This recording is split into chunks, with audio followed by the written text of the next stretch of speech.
시편 5편 1절부터 12절 말씀까지 의의 길로 인도하소서라는 주제로 하나님 말씀을 함께 생각해 보고자 합니다. 계속해서 이 시편을 살펴보면서 하나님을 어떻게 예배할 것인가에 대한 큰 주제 아래서 참 우리의 마음과 생각이 어디로 향해야 할지를 다시 한번 이 시편 5편을 통해서 발견하게 됩니다. 예배자들에게서 가장 중요한 것은 어떠한 우리가 겪고 있는 현실보다 그 현실 가운데 함께 하시는 하나님을 바라보고 그 하나님께 집중하는 일이 중요하다 생각이 됩니다. 우리 예배 중심은 하나님이셔야 합니다. 그리고 예수님께서 우리에게 당부하셨던 것처럼 영과 진리로 하나님을 예배할 것을 우리에게 말씀을 해 주셨죠. 장소의 어떤 의미보다 형식의 어떤 강조보다 우리가 정말 하나님의 영에 붙들려서 진리 안에서 예배하는 이 예배자들이야말로 우리가 예배함에 있어서 가장 중요한 요소라 생각이 되어지네요. 오늘 함께 보실 이 시편 5편의 이 내용은 다윗이 하나님 앞에 간절히 하나님을 찾으면서 하나님 앞에 예배를 드리고 있습니다. 그가 이렇게 예배할 수밖에 없었던 또 그 이유와 또 그가 예배하며 가장 중요하게 여겼던 것이 무엇인가를 우리가 함께 살피면서 오늘 이 다윗의 예배가 오늘 저와 여러분의 예배가 되기를 축복합니다.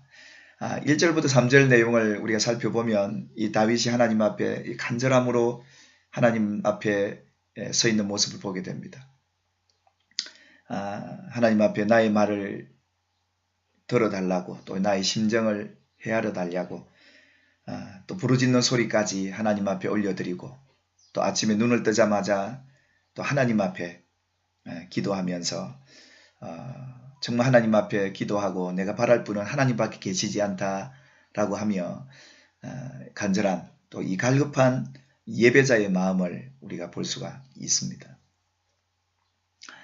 여러분들에게 이런 갈급함이 또 여러분에게 이런 간절함이 일어나기를 특히 예배자들에게 있어서만큼 이런 마음을 하나님 우리에게 부어주시도록 기대합니다.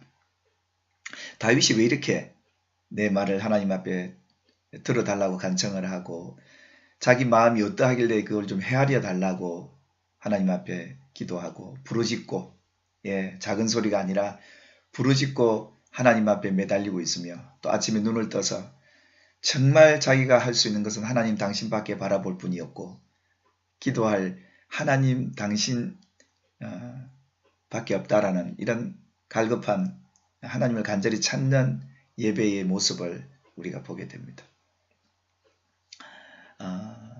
그가 이런 이후에 그가 했던 하나님 앞에 들어달라는 이 말이 과연 어떤 말이었다는 것을 우리가 중심적으로 잘 파악을 한다면 오늘 이 다윗 진정한 영적인 예배자로서의 승리자의 모습으로 우리에게 보여질 것입니다. 그가 이렇게 하나님 앞에 간절히 찾을 수밖에 없었던 이유가 그 주위의 모든 환경이 죄로 인해서 정말 하나님 앞에 범죄하는 많은 사람들로 인하여 생겨났던 그런 원인이 되겠습니다. 하나님이 어떤 분인가를 고백하죠. 주는 죄악을 기뻐하는 신이 아니고 악이 주와 함께 머물지 못하는데 자기 주위에는 이 오만한 자들이 또 행악하는 자들이 거짓말하는 자들이 피 흘리기를 좋아하는 사람들 속이는 자들이 이렇게 자기 주위에 둘러싸 있는 걸 보면서 하나님은 이걸 기뻐하지 않으실 텐데 하나님은 이런 악한 이들과 함께 머물지 않으실 텐데 이런 안타까운 마음으로 그가 하나님을 찾게 됩니다. 우리가 하나님을 찾게 되는 여러 가지 많은 이유가 있겠습니다만은 우리의 삶의 여러 가지 고통스러운 문제, 고난과 역경, 실제적으로는 이런 것은 우리가 하나님을 찾기 위한 주변의 원인은 제공할 수 있지만 예배의 주된 목적은 아닌 것 같습니다. 이런 것들로 인하여 이 다윗이 할 수 있는 이런 상황에서 다윗이 할 수 있는 것은 하나님을 찾고 예배하는 길밖에 없음을 그가 인식하게 되죠. 그래서 7절에 오직 이런 상황, 이런 하나님이 기뻐하지 않은 죄악 가운데 있는 이런 많은 사람들 곁에 있는 이 다윗으로서는 하나님 앞에 뭔가를 간절하게 말하고 있고 부르짖고 아침에 눈을 떠서 바라볼 분 하나님밖에 계시지 않는 그런 갈급한 마음을 가질 수밖에 없는 이런 이유가 이런 상황이었기 때문이었겠죠. 그럼에도 불구하고 다윗은 이런 상황에 할 수 있는 이유는 다름이 아니라 하나님께 가야 이 죄악을 이길 수 있도록 해주실 수 있다는 것을 알기에 이 다윗은 예배를 선택합니다. 그래서 오직 나는 주의 풍성한 사랑을 힘입어 주의 집에 들어가 주를 경외함으로 성전을 향하여 예배하리이다 라고 고백합니다. 이런 죄악된 세상 속에 이 다윗이 바라볼 분 하나님밖에 계시지 않았고 이렇게 갈급한 마음으로 하나님을 찾을 수밖에 없는 이유가 바로 이것입니다. 하나님만이 이 죄악 속에서 나를 지켜줄 수 있고 죄악 가운데 흘러가지 않도록 나를 붙들어 주실 분이 하나님밖에 계시지 않기에 이렇게 간절히 하나님 앞에 기도하고 찾고 있다는 것을 보게 되죠. 이런 사람이 복 있는 사람입니다. 예수님께서 마태복음 5장 6절에도 의에 줄이고 목마른 자는 복이 있나니 저들이 배부를 것임이라 그렇게 말씀하셨습니다. 여러분 우리가 하나님을 간절히 찾고 예배하는 이유 중에 하나가 바로 이겁니다. 하나님 내 안에는 하나님의 의가 하나도 없습니다. 어렵게 살려고 해도 내 안에는 하나님의 의가 하나도 없습니다. 그래서 의에 줄이고 목말라서 하나님을 예배하고 찾을 수밖에 없는 그런 상황, 이런 영적인 예배자로 서 있는 이 모습이 얼마나 하나님 보시기에 복 있는 자들입니까? 그러니 이 다윗은 하나님 앞에 이 의에 줄이고 목말라서 하나님의 의로 채워주소서. 하나님의 의가 없다면 저도 마찬가지 이렇게 범죄하고 하나님이 기뻐하지 않는 일들을 할 수밖에 없는 연약한 죄인임을 이 다윗은 알았던 것입니다. 다윗은 자신의 연약함을 알았습니다. 이런 죄악된 세상 속에서 어떻게 어렵게 살 수가 있을까? 그래서 그가 결정했던 것은 예배를 선택하게 되고 하나님을 찾게 되는 이 일에 집중하게 되는 이 다윗을 보게 됩니다. 어찌 이 다윗의 고민만이었겠습니까? 여러분 신약의 사도 바울 로마서 7장 18절 이하에 내 속 곧 내 육신에 선한 것이 거하지 아니하는 줄 아노니 원함은 내게 있으나 선을 행하는 것은 없노라. 여러분 우리가 하나님 앞에 선을 행하고 의롭게 살려고 하지만 내 안에는 그런 선함이 없는 것을 이 사도 바울이 발견을 하게 됩니다. 선하게 살려고 하지만 내 안에 있는 이 악이 나를 사로잡아 오고 선하게 행하는 것처럼 행하지 못하도록 막고 있는 자신의 모습을 보면서 오라 나는 공고한 사람이로다.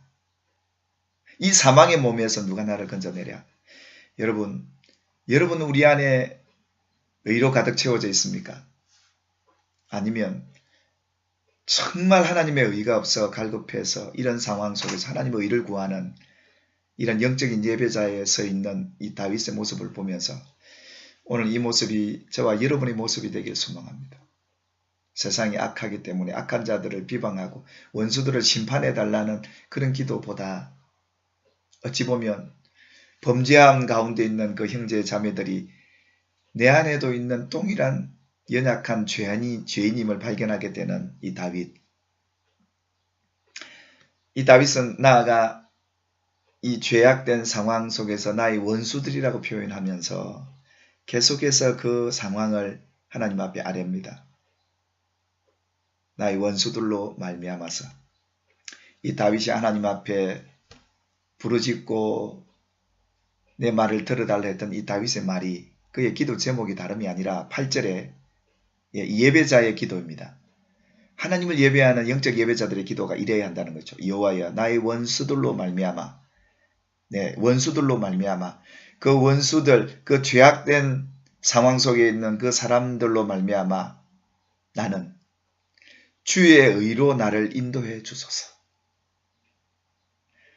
주의 길을 내 목전에 곧게 해 주소서. 이것이 다윗이 하나님을 간절히 찾았던 이유이며 예배하는 이유였습니다. 여러분, 우리가 어떤 세상에 내 인생의 문제를 갖고도 하나님 앞에 갈급하게 나아갈 수 있겠지만 다윗은 이런 영적인 문제를 갖고 있었습니다. 자신의 연약함을 알고 있었습니다. 이런 원수들로 말미암아 나도 그런 죄악에 빠질까?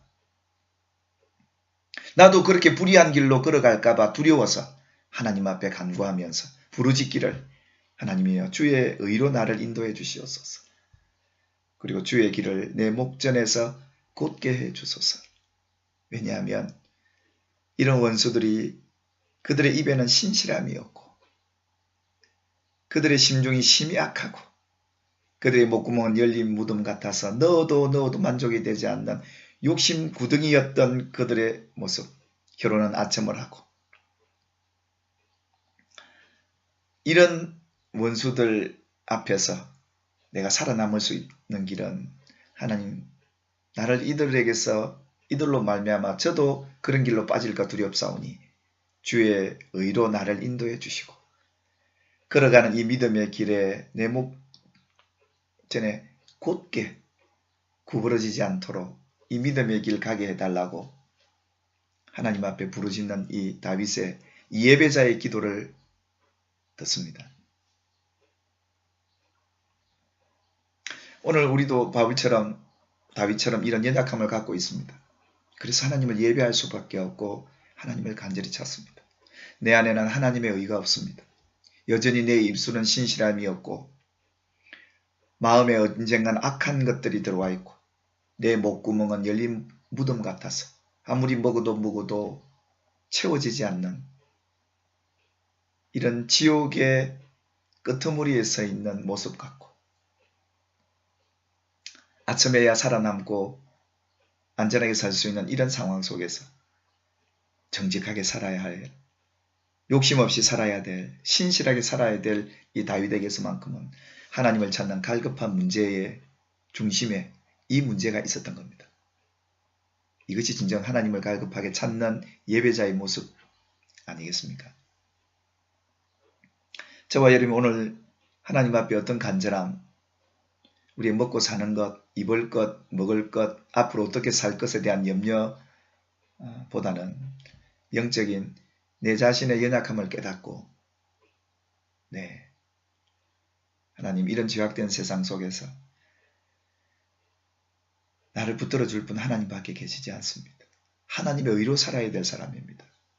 그래서 하나님밖에 찾을 리가 없는 이런 상황의 이 예배자의 모습을 우리가 보게 되죠.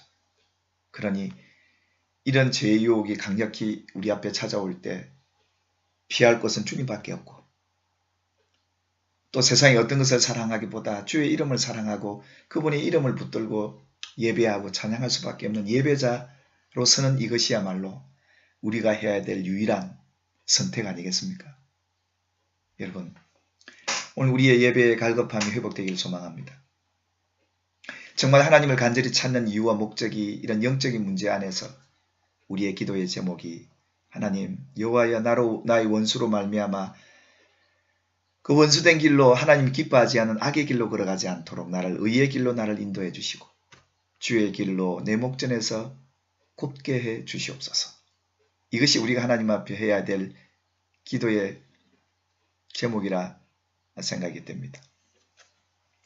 예수님께서 제자들에게 기도를 가르치시면서 우리에게 중요한 이 기도의 중요한 내용에 대한 이야기를 말씀을 해주셨습니다. 너희는 먼저 하나님의 나라와 하나님의 의를 구하라. 그렇게 우리에게 당부해 주셨습니다. 여러분은 지금 무엇을 위해 기도하고 계십니까? 예수님이 가르쳐 주신 그 기도, 이 주기도문은 하나님의 나라와 그 의를 구하는 기도였습니다. 우리의 왕이신 하나님께서 우리를 통치해 주시는데 그 하나님의 통치는 하나님의 의로 이루어지는 나라이기에 그 하나님의 나라와 그 의를 구해야 우리가 이 세상에 먹고 사는 것 또한 염려치 않도록 먼저 이것을 구하라 하셨던 거지요. 여러분 우리가 하나님을 찾고 예배해야 할 이유가 여기 있습니다. 하나님의 나라, 그 나의 왕이신 하나님, 나의 하나님, 지금 이런 영적인 어둠 속에서 통치하실 분 하나님밖에 계시지 않는데 나를 그 의의 길로 걸어서 그 나라 통치 안에 있게 해주시옵소서. 하나님의 의가 내게는 하나도 없습니다. 내가 선을 행할 수도 없는 악이 내게 있습니다. 죄가 내 안에 있습니다.